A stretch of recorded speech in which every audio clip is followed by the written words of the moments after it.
Hello everyone, and welcome to the free and live Joomla SEO webinar sponsored by CloudAccess.net.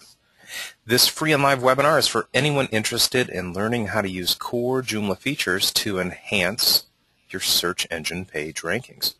My name is Bernie. I'll be your host and moderator for today's presentation. We are going to cover quite a bit today. We do have a presenter standing by. I'll introduce him shortly, and another moderator who I'll introduce. But today, you're going to learn how to optimize titles and descriptions and headers, anchor text, images, and files within your Joomla site. You'll learn how to structure a URL. You'll learn how to raise your page rank. You'll learn how to develop a long-tail SEO campaign, write content, and you'll also learn how to other best practices with SEO, all with the goal of optimizing your site for local and international search engine results. Please do stick around at the end of the presentation for a Q&A session.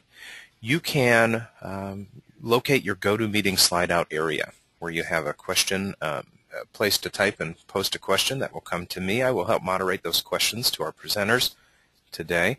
And just to give you an introduction to our main presenter, Sun Coral, he is the JUG Detroit, the Joomla User Group Detroit organizer and facilitator. He holds Joomla tutorial-based meetings on a monthly basis, and he works for the Detroit Zoological Society as a web architect. He has a vast amount of experience with Joomla. He's a member of the JUG organizers team, and he is the J-Day Detroit coordinator. Jonathan Gaffel is also standing by. He is a CloudAccess.net project manager and support team manager. And my name is Bernie, and I'm going to help moderate some questions too. Hey, Sun and John, are you there? Sure, here. I'm here. All right. I'm going to go ahead and just give you a brief introduction to our company, CloudAccess.net. We were chosen by Joomla to offer the demo trial of Joomla at demo.joomla.org. We offer free demo trials that are active for 30 days online. And what you can do is come to our site, launch your free trial, use all of our training resources, and at any point you can upgrade to a paid hosting package. I'll probably show you our website here in a minute, but just to remind you that this webinar is going to be posted at our YouTube channel later today at youtube.com/cloudaccess, where you can watch this webinar again, pause, fast forward, rewind, learn at your own pace. I'm going to go ahead and close this presentation and just show you our YouTube channel. Again, it's youtube.com/cloudaccess. If you scroll down, this will be available right here under Special Webinars. And this is our site, CloudAccess.net. Come here, click on our little slide out, Demo Joomla tab, launch your free Joomla trial at any point in time. I'm going to go ahead and pass the presentation over to Sun, and he's going to get started. Sun, you should be able to accept the presentation now.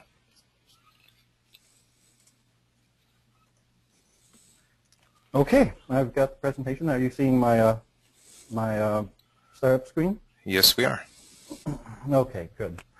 Well, again, my name is Son. I am the Joomla Users Group organizer, running monthly meetings here in Detroit. And you can reach me on Twitter at SonCoral, or find out a little bit more about me on the about.me/SonCoral. During the presentation, if you have questions, of course, send them over, and we'll try and take care of them. I will have a question and answer session at the end, where I'll address all the questions as much as I can. So let's get started. I'm just going to jump right in. Basically, I'm going to do this in the same way that I do our user group meetings. It's a tutorial based, so I'm going to be working on a site and having you guys follow along. The site that we're going to work on is a cafe site. We have CloudBucks, and basically, this would be like any site that you would be working on. You would go, for a client or perhaps it's one of your own sites, but you definitely want it to be found in the search engines. You want it to be listed higher, and you definitely want international traffic as well. So basically what I do here is, coming into a brand new site, I'm going to flip back over. I'm going to do a quick site analysis, and I use Firefox to do this with the SEO Quick plugin. And the reason I use this is it's a very quick, high-level way to see the immediate things that could be fixed or improved on the site before I even start getting into the SEO. You kind of have to know what's wrong with the website before you even start doing keyword research or working on the H1 tags. So what I do here is you'll notice that right along the top I have two bars. The one on the top is the Web Developer toolbar. It's one I recommend having. It gives you great options like being able to resize your browser for tablets and mobile phones to see how they render your site. And then right below that here, I have the SEO Quick plugin. And on the very end, there's a button for diagnosing the website. So I'm going to click that, and right off the bat, it gives me a little bit of information about the site. For example, URL is good. The title, it's Cafe Home. So basically, you can click the show advice, and it'll give you advice about what's going on and what it's seeing, and a little bit about improvement. But as we scroll down, we notice that as we scroll down a little bit, we notice that the meta descriptions and keywords, headings, images, there's a lot of room for improvement right from the beginning. So we're going to go back over to our site. What I do next is I right-click and view the page source, so that I see the source code. And right off the bat, we can see that there's not a lot of information. We have the title, but there is no description and no keywords. So that's one of the things that we're going to have to work on here. Okay, if this is your first dive into SEO, I recommend not trying to get in too deep, and just going with some of the higher level stuff, and then learning as you go along, to do the more advanced techniques. So as we saw in the SEO Quick, we instantly know now that we have to fix a lot of different things on our website. So we're going to have to fix the title, the description and keywords, the header tags, images.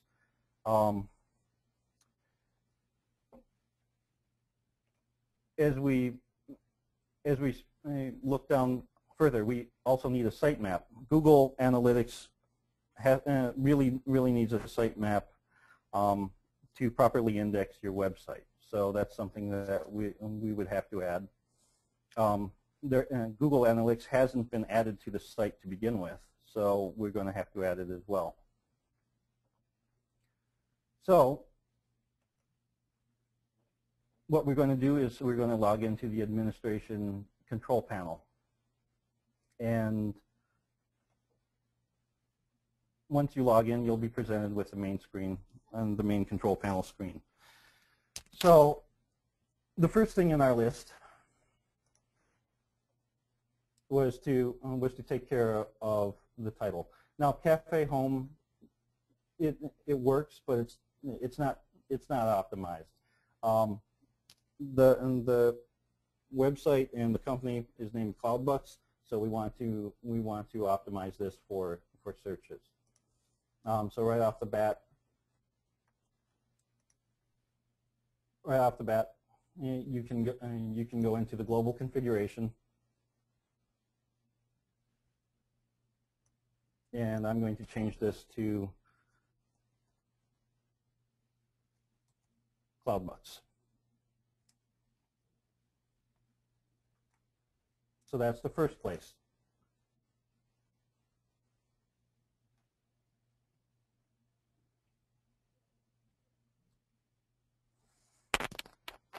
Then the second place I go into is into the menu.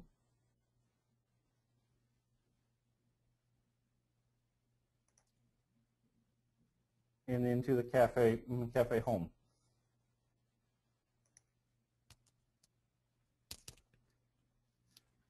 Okay. Scrolling down, you'll see metadata options. Excuse me, please. And in here, I'm going to put a description. CloudBucks, and this will be Traverse City.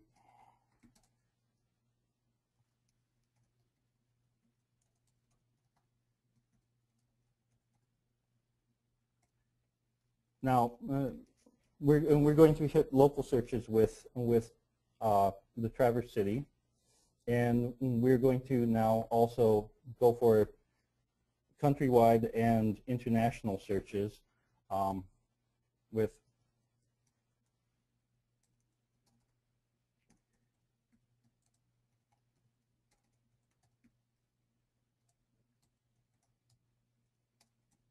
franchise options available. Many keywords.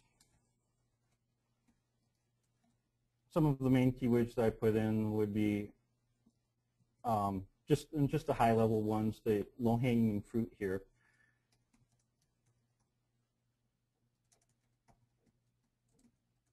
But we'll come back to this. We'll save it and come back to it when we're actually doing our keyword research. So I'm going to save it and close it. So we took care of the title, made a description, made a keywords.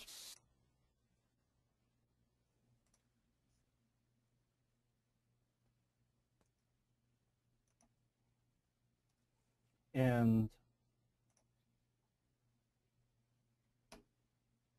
we're going to go on to our images. So Firefox by default has a nifty little feature that you can actually right-click on an image and inspect the element right here. And you can see that we have the alt tag, which tells Google what the image is. The thing with the alt tags is that while some people will load keywords into the alt tags, it's always good to describe the image. And if a keyword is relevant, put it in there as well. But we definitely want the alt tags in there. So I'm just going to go through. This one has a really weird, first of all, the file name is not something that is recognizable to a human, and the alt tag isn't either. So that's one of the things that we'll definitely want to change. That is a module. And so we go into the module manager and into the module itself. So going into the editor, I'm using the JCE editor here. If you're more comfortable with the editor, or you can turn it completely off and just do it manually, depending on your comfortability and skill set level. So going into the actual image interface here. First thing I'm going to change is the alternate text. Well, this is hot cocoa.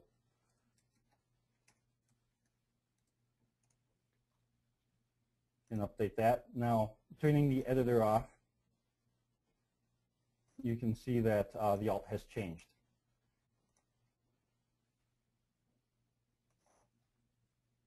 And then I just saved it, and then to change the image, you can actually go into the file, and we'll call this hot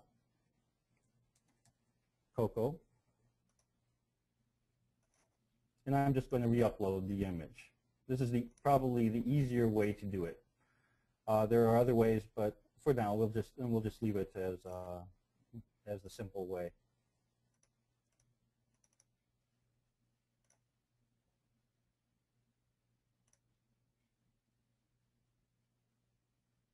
So I uploaded it, clicked on it, it gave me the alternate text, and then I'll go ahead and insert it. Hey, son. Yes. Would you mind speaking up just a little bit? Sure. Let me see if I can turn the volume up on the mic here. That's much better, thank you. As well. All right. So, are we still good there? I'm sorry. Yep, that's better. Yep, thank you. Okay. So the one thing I do, the dimensions, it by default puts in the original dimensions for the image.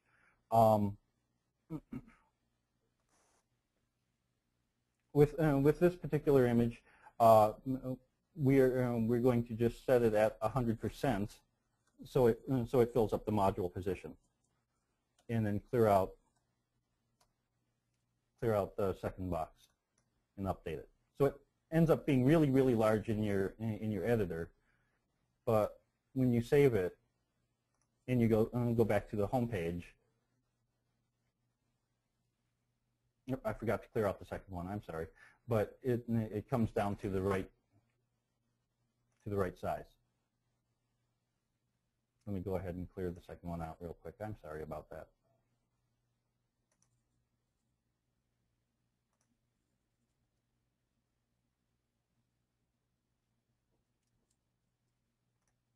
Okay.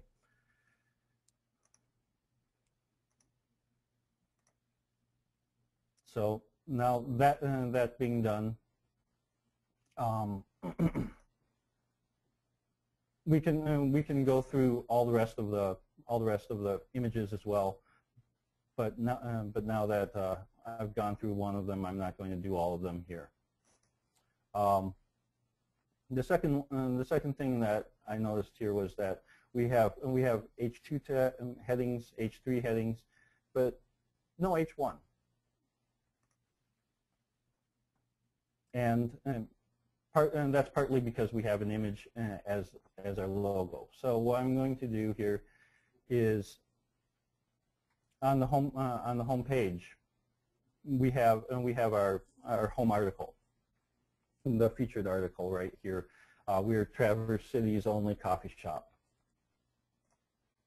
So I'm going to go back to our content.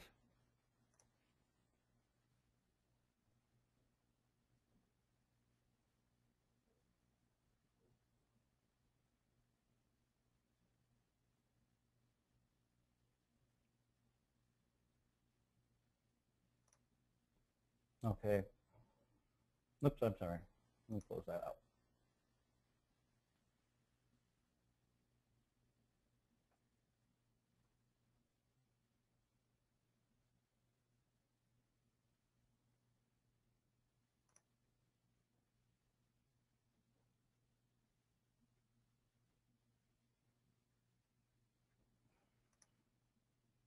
Okay, it's not going as planned. I'm sorry.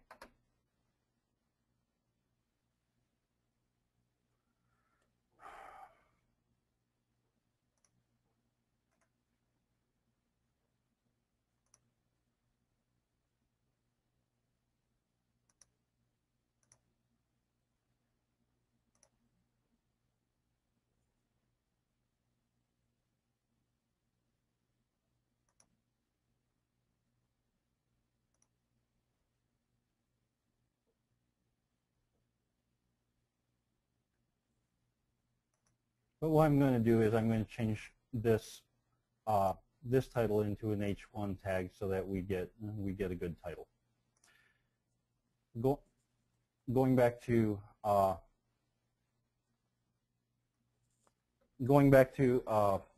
SEO now.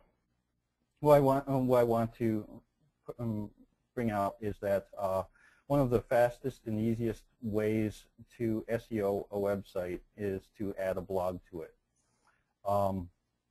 Blogs are one of the best.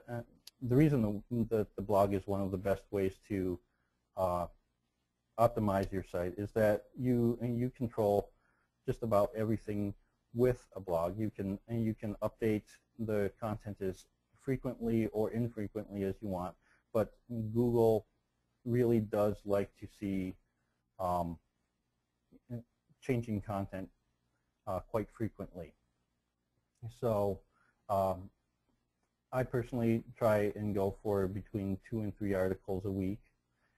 And of course, the more activity that Google sees on the site, the better you can do.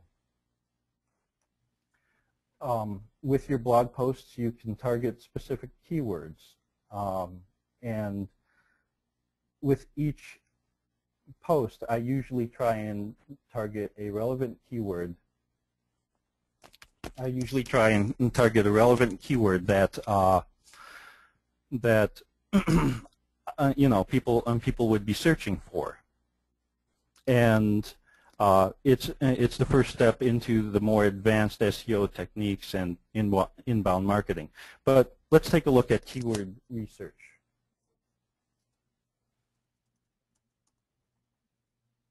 So the Google Analytics, the Google AdWords keyword tool, is one of the most popular places to go to do keyword research. It's not difficult to do it. Entry-level site owners, beginners, beginning web developers can all do this.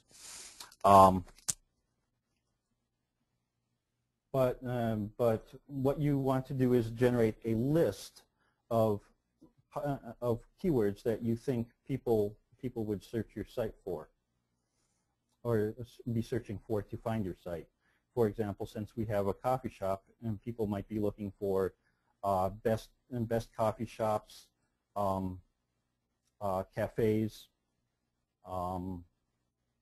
If there's a particular type of coffee, best Sumatra in a local city, and the list can go on. It's pretty much a brainstorm. The other thing you can do and should do is check out your competition. Since we have CloudBucks, which is a coffee shop, I might want to look up Starbucks.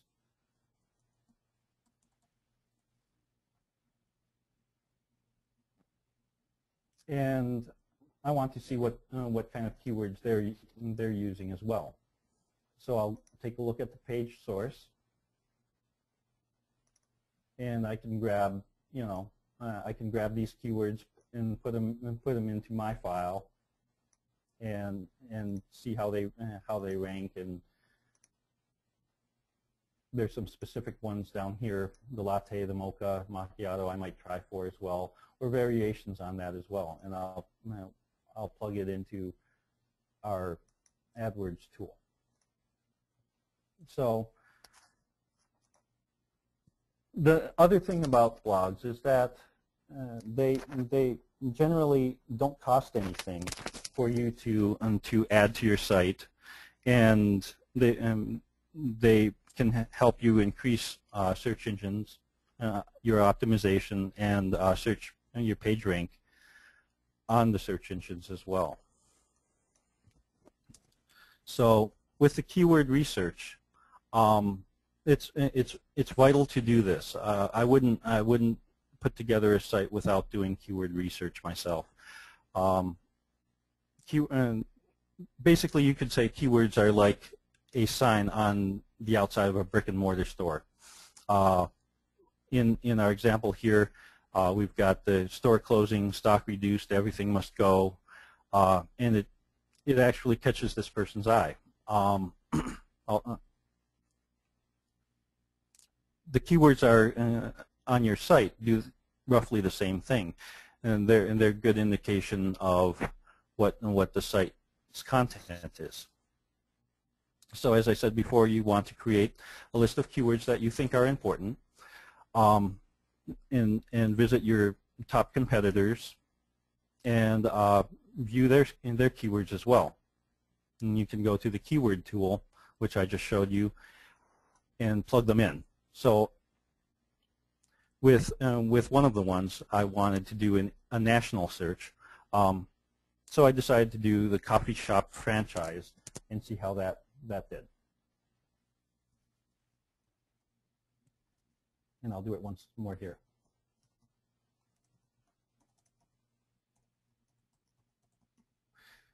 For anyone who's not familiar with the keyword tool, there's a couple different things here. After you type in your keywords, whether it's one or a whole bunch of them, if I wanted to do more, I could do them on separate lines. But you can filter the results. Since somebody from Spain probably isn't going to come to the coffee shop, I'm going to keep it to just the United States and in the English language. You can also filter the ideas by the number of searches, local searches, global searches, but the keyword tool here is really driven for AdSense campaigns. The paid listings that show up at the top and sides of Google results. In a broad match, I should talk about the match types. In the broad match, it'll try and match any individual word that is searched. In an exact match, it will look for everything. So I'm going to do an exact match.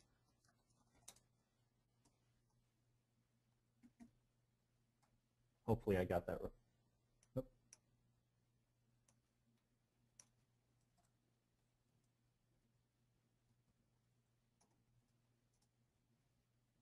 Nope, I'm sorry.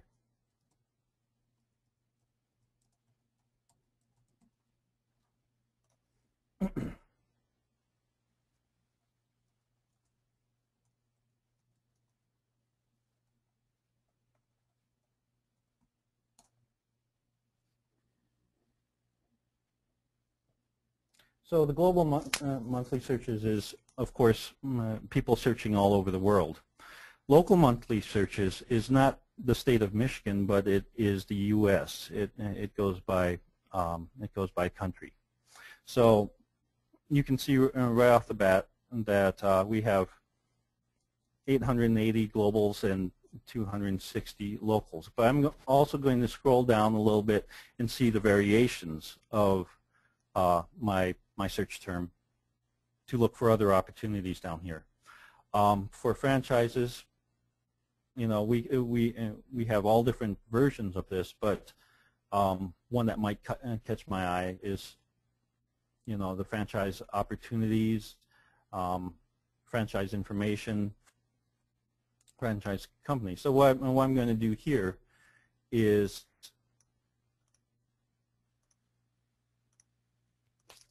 go to Google, and you may notice that I'm using private browsing for this.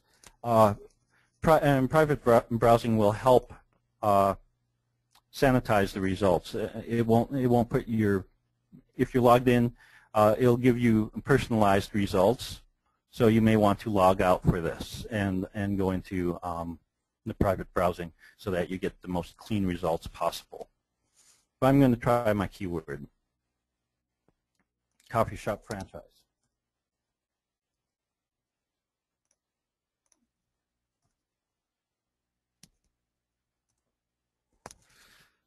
And we see that there's over 3 million different results that come up. So looking down here, The SEO Quick will add a bar to each one of these results so you can see a little bit more about it. The page ranks, for example, the Google index score, and the Alexis rank, so that you can get a better idea of how you might do against these other companies. So there's a lot of results here. I'm looking for something that's a little bit lower than that. So when we're doing keyword research, the first thing that you'll also want to do then is this is a rough keyword research, meaning that we're just trying different things, and we're going to put them into the Google keyword tool, and then go and search them and try and filter out all the ones that either we don't think we're going to be able to rank for, or they're just going to be too tough. So we might try a variation on this, like we could go with best coffee shop franchise.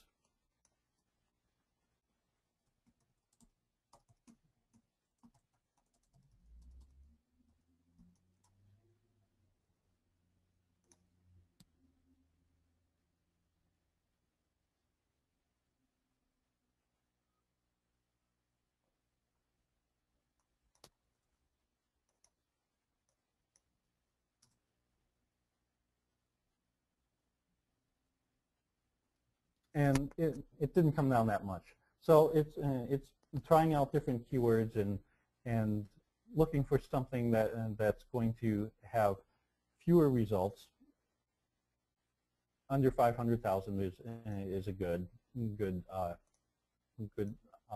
place to start, and that has a good keyword that people will search for. So when we typed in coffee shop franchise, we got 3 million hits. But if we added the word opportunities, it came down to 294,000 results, which is much better. And that's something that I would want to rank on. Well, it just so happens that our coffee shop, if you go into the corporate section,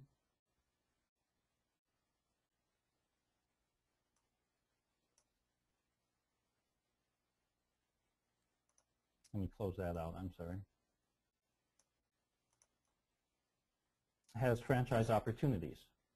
Well, the first thing that I see is that it's on the About Us page along with a whole bunch of other information about the company. In the article manager, I'm going to go to that article, the About Us.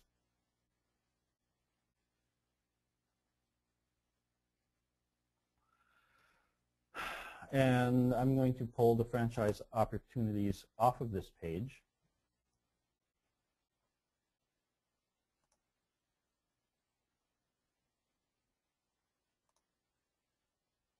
And we're going to put it into its own page. And the reason I'm going to do this is because later on when we get into the social media and promotions, we'll actually be linking to this page directly rather than the About Us page for higher relevancy in the searches. So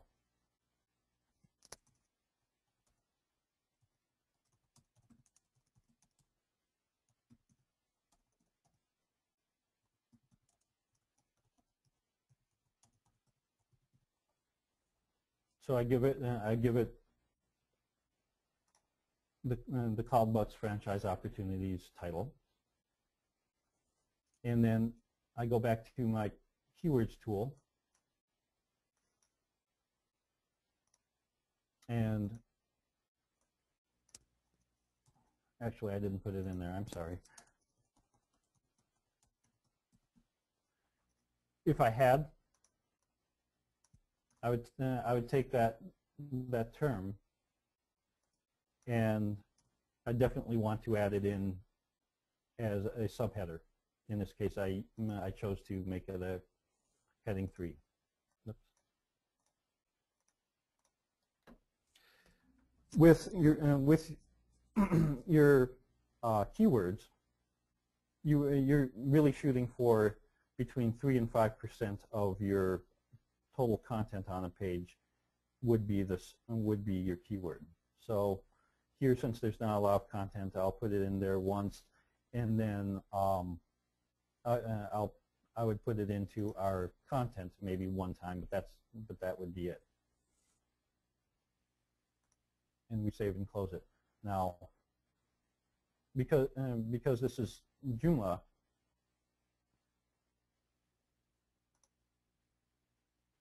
I'm sorry, I should have changed this as well. We'll put it into the corporate section as well. If you click on corporate, it'll now show up. And then with Joomla, if you don't like where it's at, you can change the order with a drag and drop. It also depends on how you have the categories listing the articles, the menus listing the articles. So now we have the franchise opportunities showing up. Another thing that I just noticed is that we can't click on these to their own page. So I'm going to go into the menus real quick.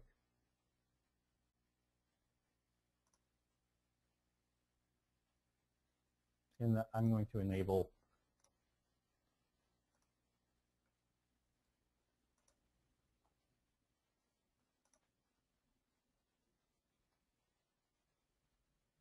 I'm going to link the title so that it will be clickable.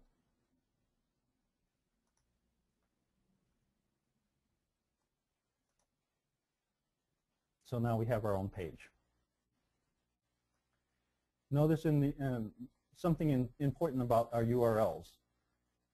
With the URL, we have 3 parts. There's the domain, there's your category, and the page. When you're building up your content structure, you want to have all 3 relate to each other.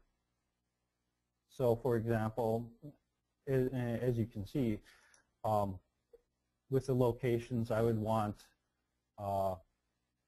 if there are multiple locations, I would want each location to show up as its own page under the category of locations.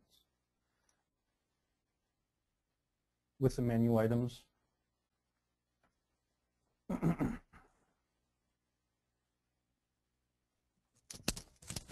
with each one of these, I'd want to have them come up under the menu, and then the page title, which would for this one be the iced hazelnut macchiato.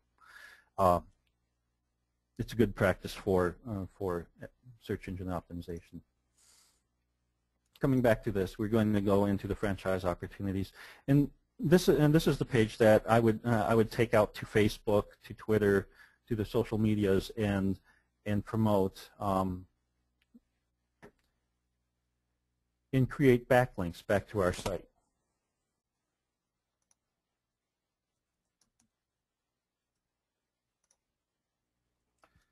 So we've went over the URL structure.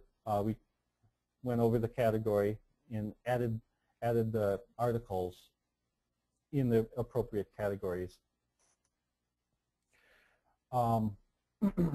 So for the individual articles, we're looking at the title, the meta descriptions, page header. So the title, we've got secondary header, and then in the content. But what we have yet to do is fill in the description and the rest of the metadata. And the reason we do this, the description is what shows up in Google when you type something in.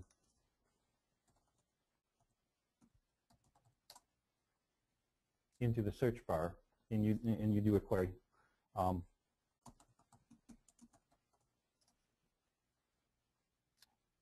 It's this part. It's this part right here that shows up. So ours would be Cloud Bucks franchise.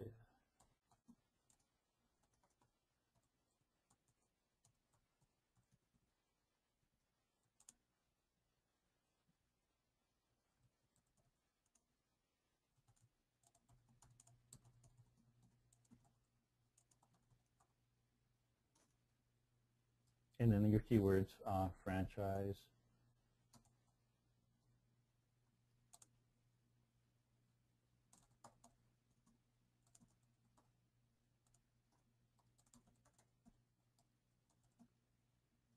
And so on.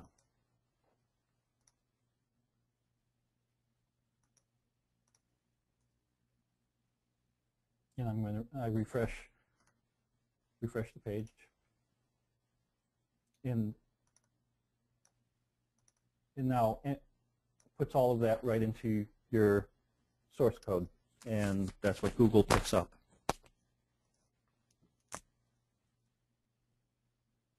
Okay. So image optimizations. It's also important to optimize your images for the Google image search. And we're going to add an image to this page here. It's kind of bland.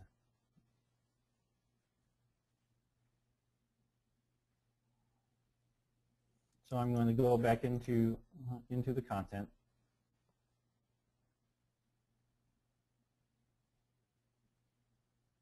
Go back into our article.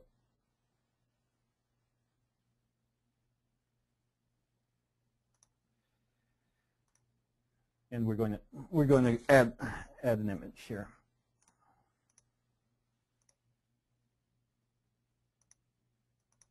I'm going to change this to say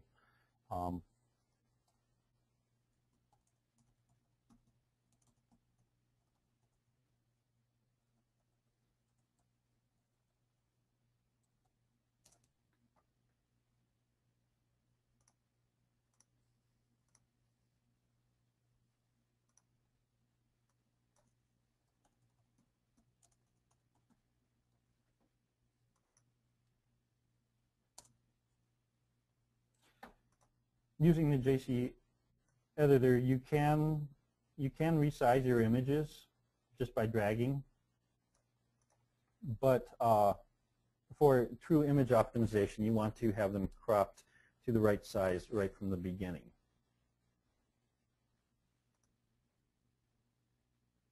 So we'll put that in there. And there we go with a nice image that has that's optimized with the alt tag.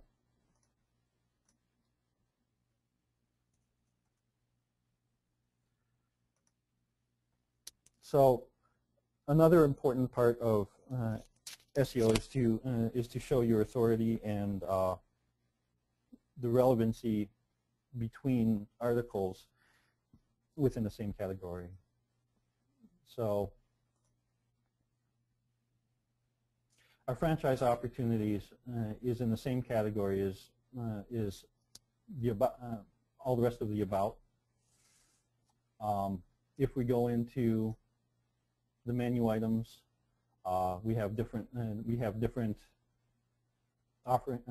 articles here.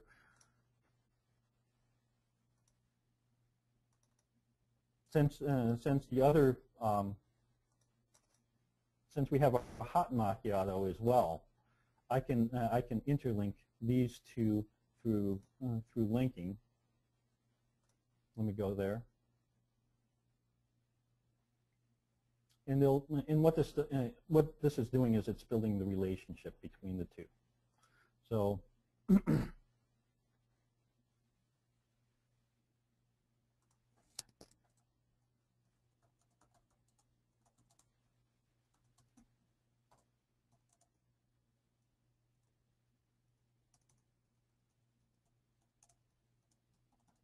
the way I do that is I just add add a link with the relevant keyword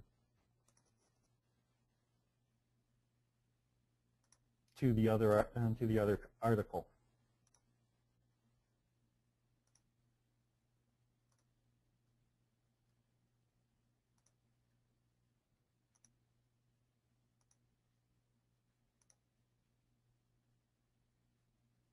So from one you can link you can go directly over to the other one, and that establishes the relevancy between one and the other, and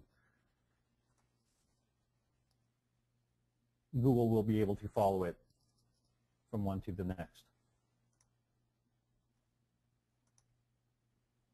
So that's what you would do on site, but backlinks are important too. They're the links that come in to you from other websites. You can do this by posting to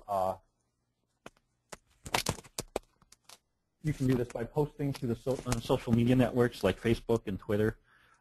You can post it in your signature line in forums, or if you comment on other blogs, there's usually a place you can put the URL to your site. And all these links on other sites will build relevancy and track back to you, just as long as Google can follow them. Another way would be to post on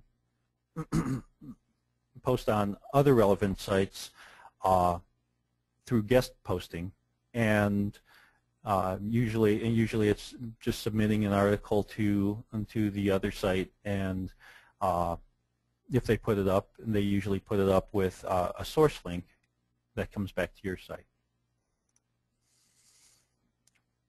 While you're doing SEO, one of the pitfalls that I had fallen into for a while, and I'm sure that a lot of other people do, is that you're focusing on optimizing for search engines. You forget that humans are the actual people who read your work, the articles. So it has to make sense to a human. If it doesn't, and it's only there for a search engine, it's really not going to be helpful.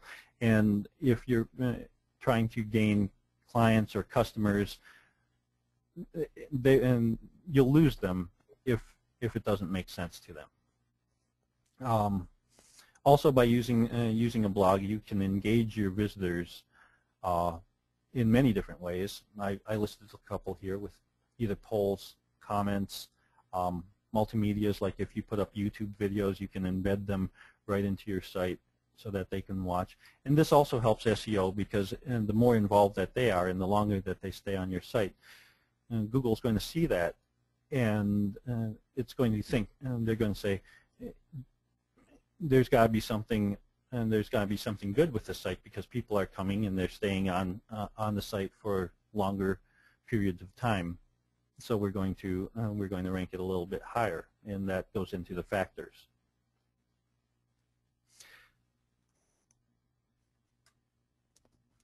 So that was pretty much it. Are there any questions at this point? All right, son, great job. There's a lot of great content. John and I were kind of chatting while you were speaking about all the great tips that you had.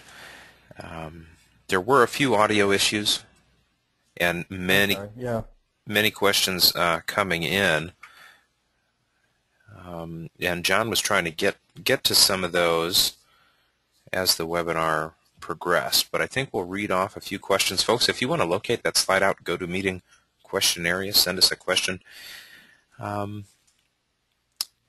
Let's see. One here that you might want to address. A question from Steve. Is there a particular size that is better for image optimization? I believe he's referring to the resizing of images within the browser, if you want to go into that for a minute. Sure. when you're actually in your browser, I'll pull this one up.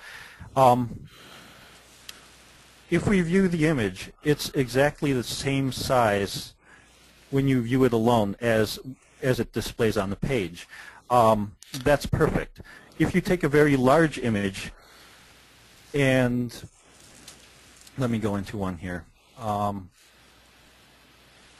If you take a very large image and insert it into, I'll delete that one, and insert it into the article. Let me grab one here.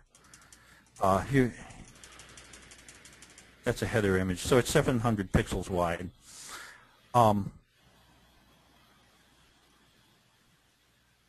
But I only want it to cover the corner, and I resize it through the height and width dimensions. You can either drag it or you can change it here. Even though it's displaying smaller, it's still a larger file. It's still the original size on the server. So what happens is that the browser is pulling down the full file and then just resizing it based on the height and width that reads here.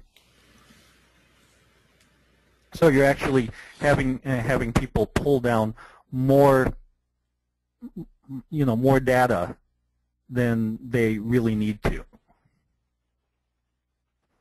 It's important to note does that make sense? Especially when it comes to mobile browsers. So I believe we'll both agree that that search engines will take page size into account when ranking the site. And if your page is loading a whole bunch of very large images, it may not put you as high as if you had your images properly sized.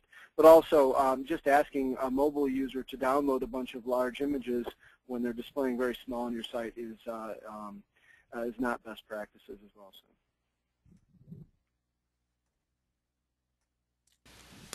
All right, let's move on to a new question. We have a question from Roke that was posted at the beginning of the webinar. And John, I don't know if you saw this one, but Roke is talking about titles of pages. And there are 4 words in a title in his instance, and he has numbers. And so each page has a separate title. And he's asking if those impact SEO ranking. And I think your advice was to create a heading for those page titles. Isn't that right?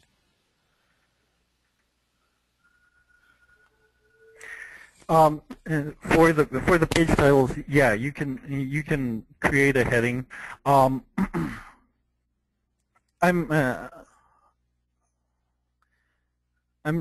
looking at this,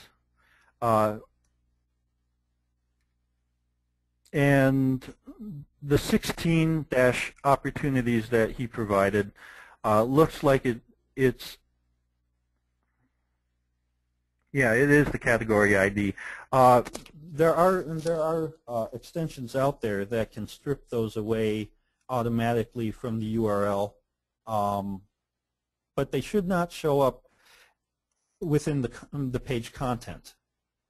If they're showing up either here, where I have good drinks, fun people, or we are Traverse Cities only coffee shop, that would be easily changed either in the title, in the content, or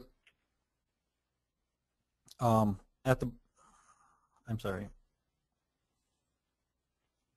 the metadata options, it would be there as well if it's showing that way up in Google. But I'm assuming that the 16 opportunities was a part of the URL up in the top here. And there are extensions that can strip those out for you. But in general, it's something that Joomla does automatically. I don't think that that is going to have a direct negative effect on your search engine rankings to have the IDs in the URL. And if you pay when creating, let's say for instance, a link to a single page, a menu item. The menu item alias is what determines that URL, so you will not see those numbers in those instances. Of course, if you have, let's say, for instance, a category blog layout, and then you click on the links within the category blog, the URL is going to follow the pattern of the menu structure, and then inevitably you're going to have those numbers in there. But I would not be deterred by those. Do you agree, Son? You think that that's probably good? Yeah, I definitely agree. Having the numbers there shouldn't make much of a difference. I wouldn't think so. But here's the alias. It's also set right here under the menu title, just so that you know. Okay, guys, since we're talking about metadata and keywords, I want to address a few questions from Michael and Travis. Michael asked if there's any, does it matter which order you put the keywords in metadata options when you add those keywords? Generally, well, in the past, the ones at the front were weighted more heavily than the ones that you put last. I'm not sure if that's still the case, but Google and Bing don't really give much weight to keywords anymore. Specifically, they look at the descriptions, your page content, and the title, of course. All right. To get their ranking. That kind of answers Travis's question too. Is it even necessary to bother with meta keywords? It kind of leads into another question that we had in here. Somebody was referring to image alt tags and whether or not those are an important part. The fact is, a lot of this stuff, a properly optimized site, takes all of these things into account. And even though one of these things may seem minor, image alt tags, making sure your images are the right size, it is the collection of all these put together that benefits you. So even though it might be a minor thing, it is still worth doing. I agree. Yeah, it's a total picture, and the alt tags are just a part of it, but they are important. They play into Google image search, Bing image search, but they also contribute to the overall ranking and score that Google or Bing would give to your site. Are there tools for helping you create a list of keywords? There are. Off the top of my head, I can't really, or I wouldn't be able to recommend any myself. If you guys know of any, by all means, but I usually do it manually so that I know exactly what I'm looking up. Yeah, the Google, the keyword tool that you're using there does allow you to compile lists of keywords. I'm not sure if you've flipped through that, but it does have that capability. But I believe the question was specific to having that list within your Joomla site, and perhaps that's an opportunity for an extension developer to go out and implement that functionality. But yeah, I'm not aware of any off the top of my head that do that within the Joomla site. So we've had a lot of question about the browser tool that you've used, SEO Quake. Would you mind showing off how to get that? Yeah, sure. When you open up the browser, you want to go to the plugins, and on the newer ones, you have to hit the Alt, which opens up this little top menu. And in Tools, there's Add-ons. If you click that, it'll open up the Add-ons section. And in the search, you would type in SEO Quake. And since I've installed it, it won't show up for me. But it would be right here in this list. And the process is really similar if you're using Google Chrome. You just do a general search for SEO Quake, and it'll take you to the site where you can install the add-on or plugin for Chrome or Firefox. we can include a link to those on the video and on the page that this the archive of this video will go. All right. Let's see. John, did you want to address the question from Michael about images, about having a ton of images in a library? And you commented in the question. Yeah. This particular individual actually has an open project with us, and I indicated to him that things like cleaning up images, let's say for instance you have 500 images in your images folder from years of different articles and switching things around. There is no Joomla function that will go through and clean these things out automatically, but you can have programmers go through and scan the content table of your site for links to images and then just report the images that are not currently being linked to from articles. So there are ways of doing that, but it does require a programmer. Kind of a side note, though, that's not necessarily related to SEO per se. No. Yep. We do have another question there, a good one about link building. I'm not sure if you've touched on that. Can you go into that a little bit? Yeah, definitely.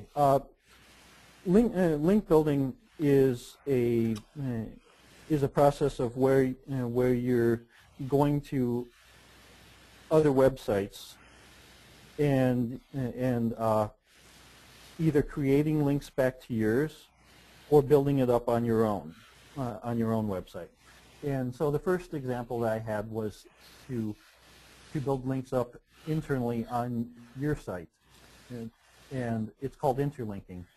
So going from one article to the next related when they're on the same website is interlinking. So I go from hazelnut macchiato to the iced hazelnut macchiato because they're both related. So that's one. That's the first way. Then the second way would be to go out to Facebook or Twitter. If you have a blogger.com account or something like that, and you create a link back to, say, for example, this iced hazelnut macchiato article, using that as the anchor text, then that creates a backlink to your site, and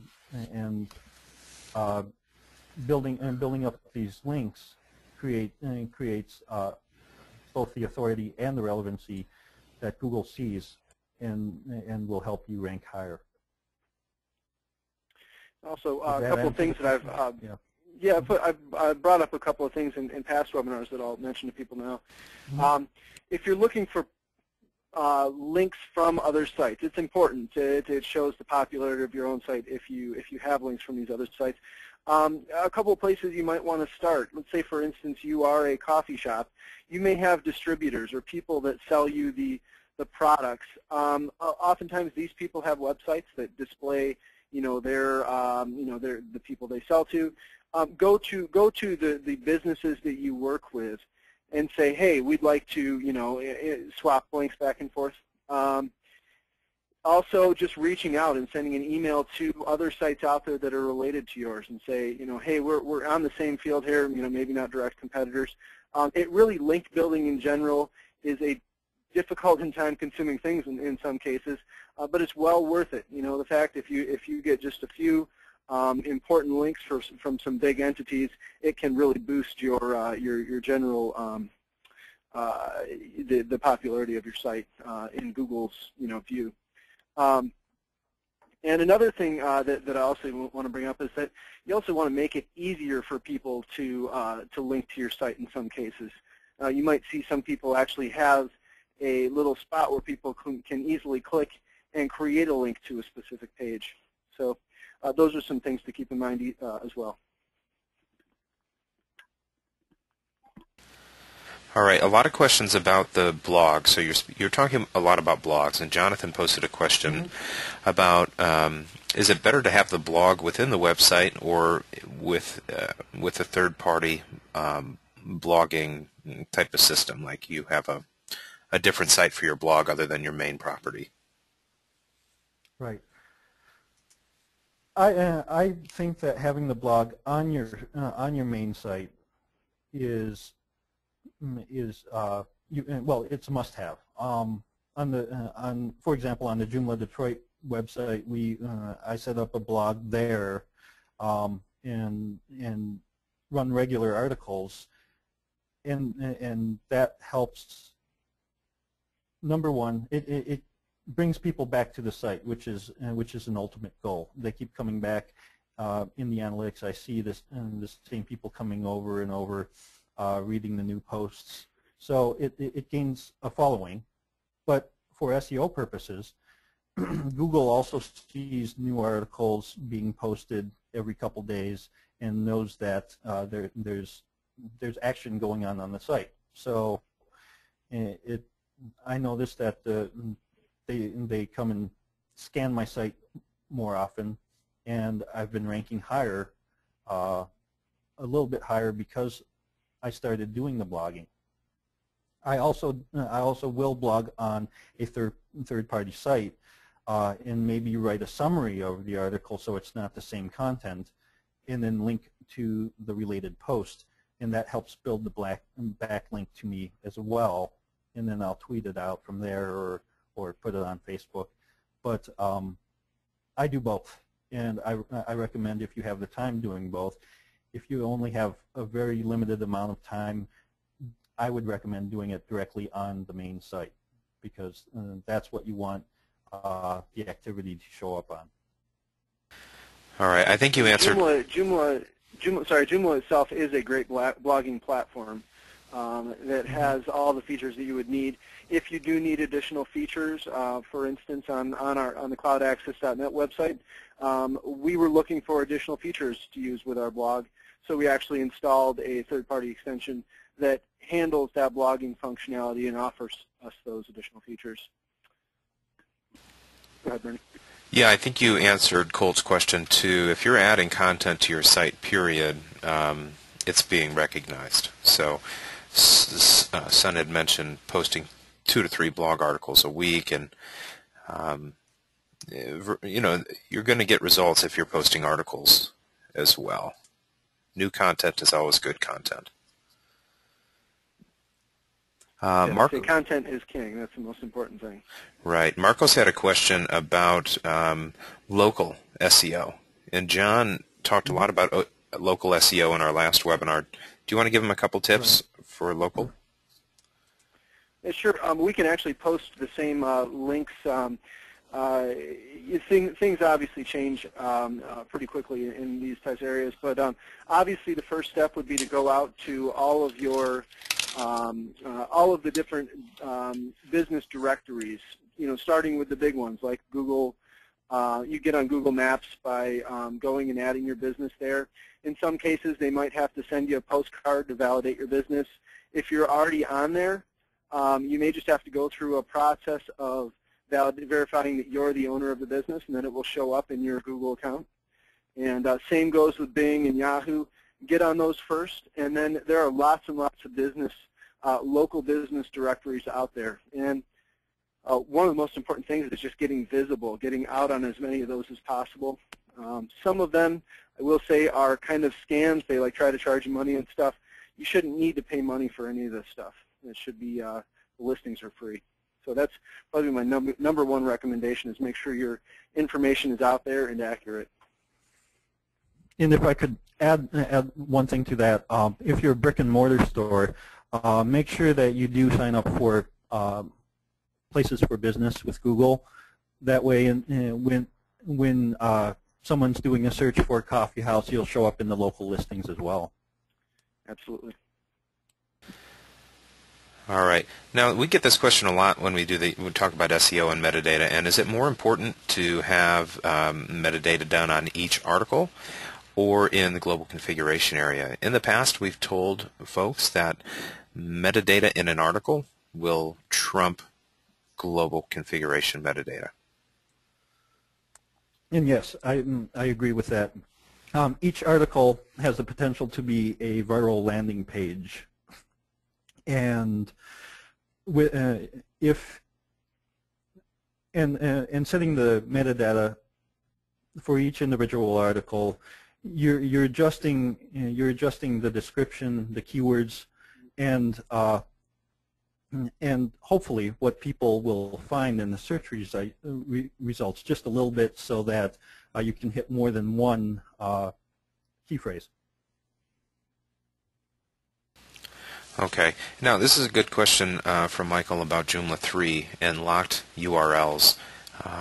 It's rumored that Joomla 3 will have a locked URL that you can move around without affecting the URL, so you're not wrecking your links. I haven't heard about that. I know that 3.1 is actually coming out on Monday, on April 15th, so you might want to go to joomla.org just to research a little bit about that. John, are you seeing any other good questions here? I know there's a lot of them. Yeah, one thing that that is also important with SEO, and correct me if I'm wrong, I missed a few minutes of this on the earlier part if you went into this, but there's something built into Joomla called the Redirect Manager. You'll find it under Components. And what this does is it allows you to view all of the 404 pages that have been received in your site. Essentially, if somebody goes to your site and they end up on a URL that doesn't exist, this little tool records that. And I'm sure if all of you go in there and check your Redirect Manager, you'll see a list of pages that people have gotten to and essentially see an error page. These could be results of broken links from, from external sites, from search engines, and it's bad all around to have people end up on error pages. So if you click on one of those URLs, you can actually set a destination URL, and the next time somebody goes there, it will actually do what's called a 301 redirect. And this is really important in for search engines too. If they have, if search engines are pointing to a broken link on your site or pointing to an incorrect page, if you put a 301 redirect in place, this indicates to them that their listing needs to change, and it shows them where to point the traffic to. So I advise everybody to go out there and check that. You may be surprised to see some, in some cases it actually shows where the URL is being referred from. So take a look at that. All right, let's see here. Ruth has a question. When you have a magazine website, what becomes the H1 on the home page? Guys, don't we have to manually create the H1 within the article and then like stop showing article titles? I can take the first part of that. You know, this kind of depends on your template and how it's laid out. In some cases, your H1 tag will be presented as the, let's say for instance, your article title. If you have your article titles displayed, it may display as an H1, it may display as an H2, depending on how the template is coded. So that kind of depends site by site. But in general, I guess I tend to just set it so the titles are off and have everything controlled by the contents of the article. Son, it sounds like you had something to say on that too. Yeah. No, I agree. A lot of times, the header tags are defined by the template, and using the SEO Quake, you can actually go to the template demo if it's provided by the manufacturer, and look for that H1 tag, and see where it comes up at. If it comes up in the content, then you know that you can define where your H1 tags are. If it comes up as like the actual logo position or something that's embedded within the template itself, then they've defined it, and there might be a way to switch it off in the back end. But that's based on the template. Yeah, it's kind of part of the template selection process. Unfortunately, it's not quite as apparent as other things on the template, whether or not they're using proper tags within the headings and all that stuff. Unfortunately, I see a lot of cases where template developers use H2 tags as the article title, and just that's not probably not the right way to do it. I would prefer to see them use H1 as the article title. Yep. Okay. Um, let's see. This might be a question for John, as you've done a lot of this architecting for our site. If you show Cloud Access on Google, so so if people click on that page, here's the question. If you show Cloud Access on Google that people click on and you wanted to read Cloud Access hosting, how do you make that happen? So they're saying that on Google, I guess I don't fully understand the question. Is it referring to the difference between what Cloud Access says on the title and what Google says? You know, I'm really not quite sure. If you could elaborate on that question, Gina, that'd be really great. One thing I might know what they're talking about. In some cases, you may update a title tag or on your home page and see that Google's still showing something different. I'm not sure if this was touched on earlier, but there is a delay, and in some cases Google will take quite a long time to update these listings.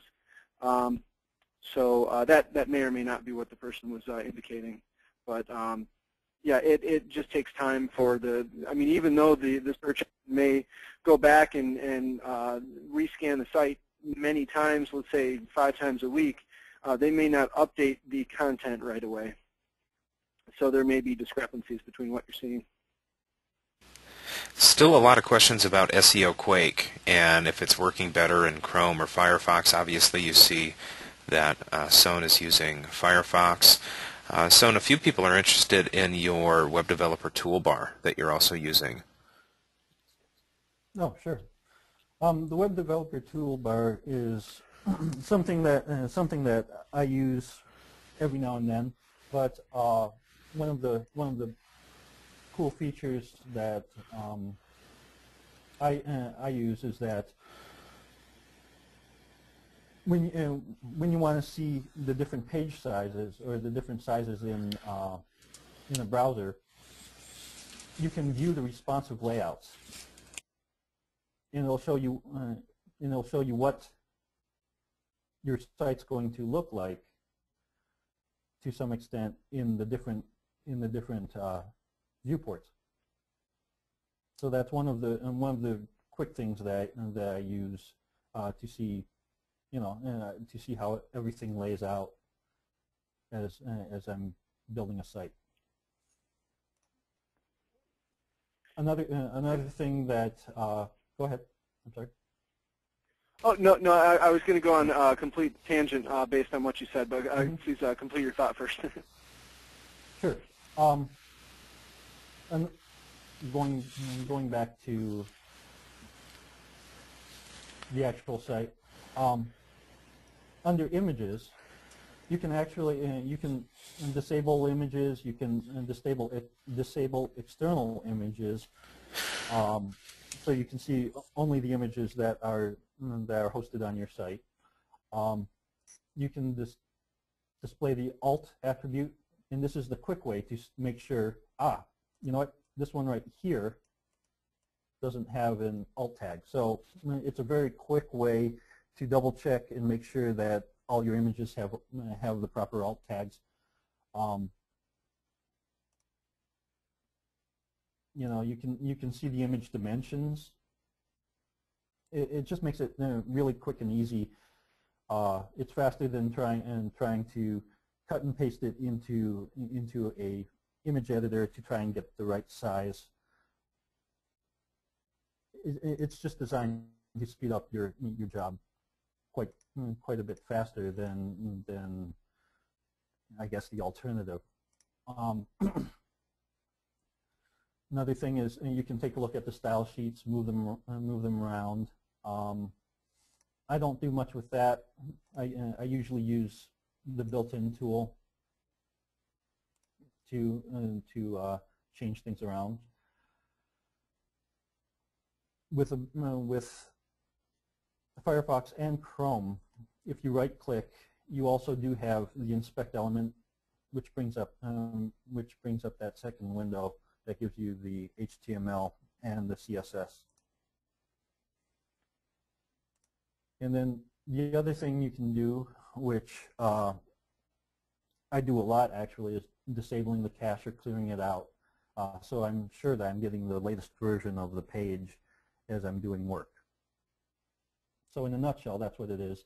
But just like installing the SEO Quake, you would hit the Alt, go up to Tools, Add-ons, and then it's just Web Developer in the search. And you just go ahead and install it that way. I believe it's also available for Chrome as well.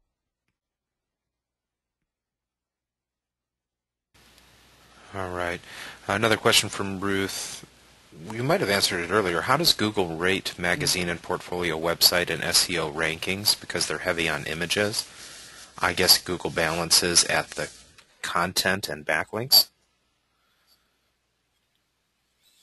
That's something that I guess I would I just scratched the surface on myself. For work, one of our websites is very image heavy and it still does quite well. So I think it if there's a lot of images, it looks to the alt tags, it looks to whatever else it can find as well. Just so long as that's set up properly, I don't think that there's a huge issue. It would be something that I would have to check on though and get back to you on. Okay. Hey, and John, you talked a lot about anchor tags when you did the original webinar, and we have a few questions about those. Those definitely help with SEO, and that's probably related to headings as well, right? Yeah. Sun, do you want to go ahead and just walk through the creation of an anchor tag from one article to another into a bit of content, just so everybody sees how that's done? Sure thing. Going into the About Us, I'm going to create a link over to the franchises with an anchor tag. So the anchor tag is what is the text that's displayed as the link. So quite simply, if my anchor tag was franchise opportunities,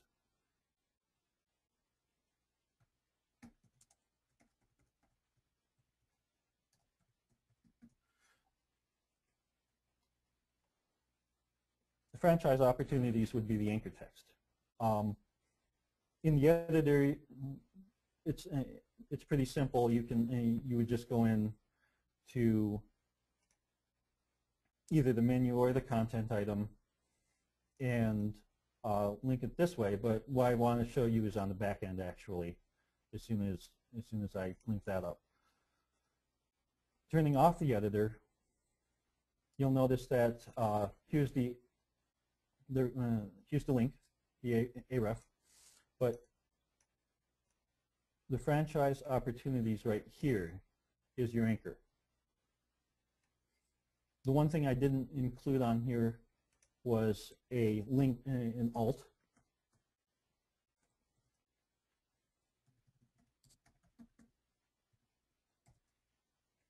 And that describes what the link is. So, in essence, what's highlighted here and what the people see is your anchor text.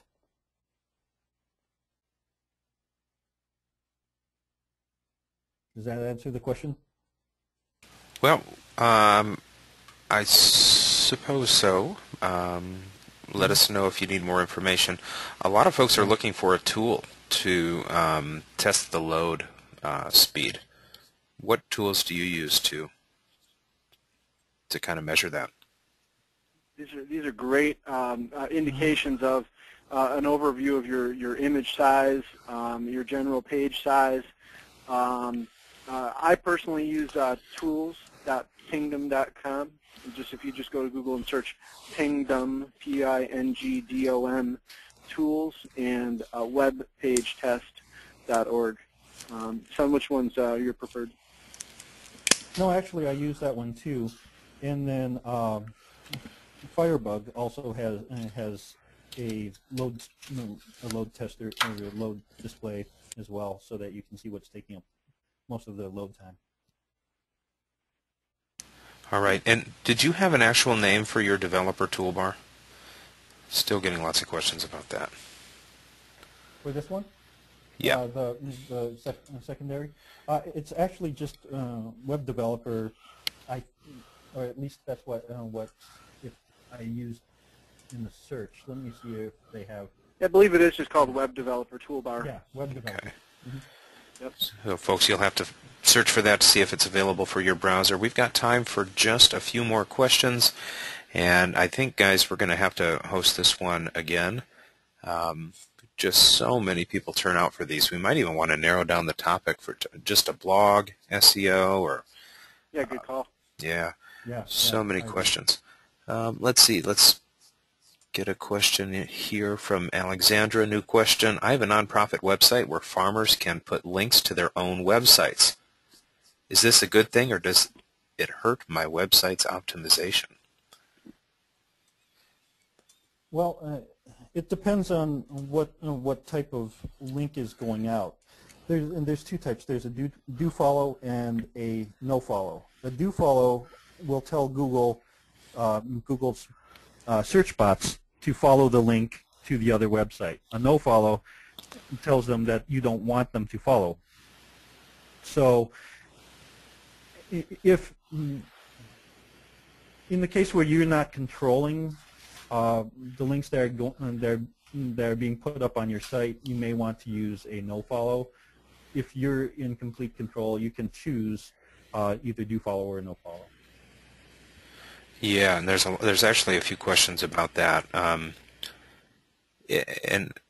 how should you do that? Should you do index follow for robots and use the global settings? We actually have some documentation on our site about that, but go ahead, son. No. If you put your documentation up in the notes, it's actually really good. But you can do it on a case-by-case basis by adding the do follow, no follow here.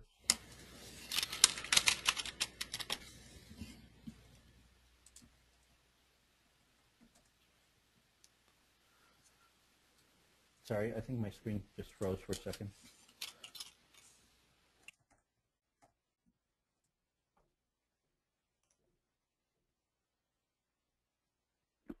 Well, while we're waiting on that, I I'm want to sorry. jump in and just make sure that we cover something. Just regarding mobile, Joomla 3.0, hopefully everybody knows, is built on Twitter Bootstrap. It's a responsive framework. 20%, I believe the figure is 20. I'm sure somebody's going to come in there and correct me. Of your website traffic, it probably really depends on your site, but in general, a large portion of your website traffic is coming from mobile devices. And catering to those will, number one, improve your search rankings on mobile devices, as well as just in general the usability of your site. So making sure your page size is down. If you're using Joomla 1.5, now probably is the time to go ahead and upgrade. I mean, Joomla 3.0 is the current recommended version where it's recommended for production sites.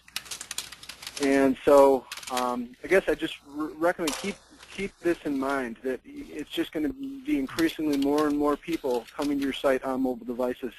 So test it out and see how it looks, make sure it's usable.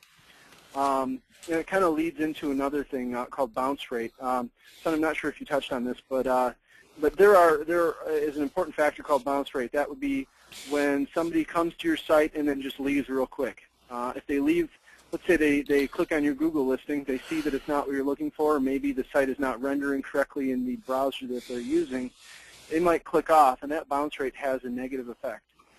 A very small one on an individual level, but it still does have an effect.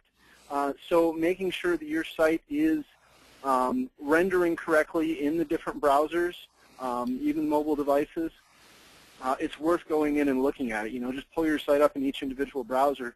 Make sure things are clickable. Make sure it's functioning. Make sure there's no specific reason why people would just click away from your site. You want to keep them engaged and make sure that your site's functional. Okay. All right, I'm going to go ahead and transfer the presentation back to me. So you should all be able to see my screen now. And this is our YouTube channel. We're going to post a copy of this webinar here later today, youtube.com/cloudaccess. Come down to the special webinars playlist here.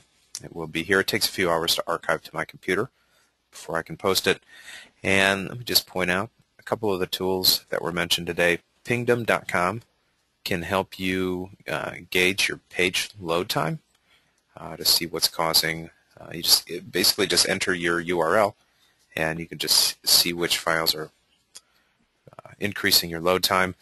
The Google Keyword Tool is something that was discussed quite frequently. Just search for Google Keywords. In general, real quick, sorry, Bernie, with Pingdom tools or with those other web page test tools, there are a couple of important factors to look at. One would be HTTP requests. That would be the amount of times that the person's browser has to reach out and grab stuff. And in general, if you're with a Joomla site over, let's say, I'm going to throw a number out there, about 150, that's critical level where you want to look and see what it's reaching out to. I mean, it might be reaching out to a bunch of ads on your site, or there's something called front-end optimization that can improve these things and essentially reduce the amount of times the browser has to reach out and grab stuff. Also, page size. When you look at that on a global scale and look at the total size that people download when they view your site, I would say in general anything over a megabyte is probably where you need to start looking at improving, maybe compressing images, making sure they're all sized properly, all that stuff. Those numbers are kind of arbitrary. 1 megabyte is still relatively a large amount for a mobile device to download, so even smaller would be great. Okay, Bernie, keep going, sorry.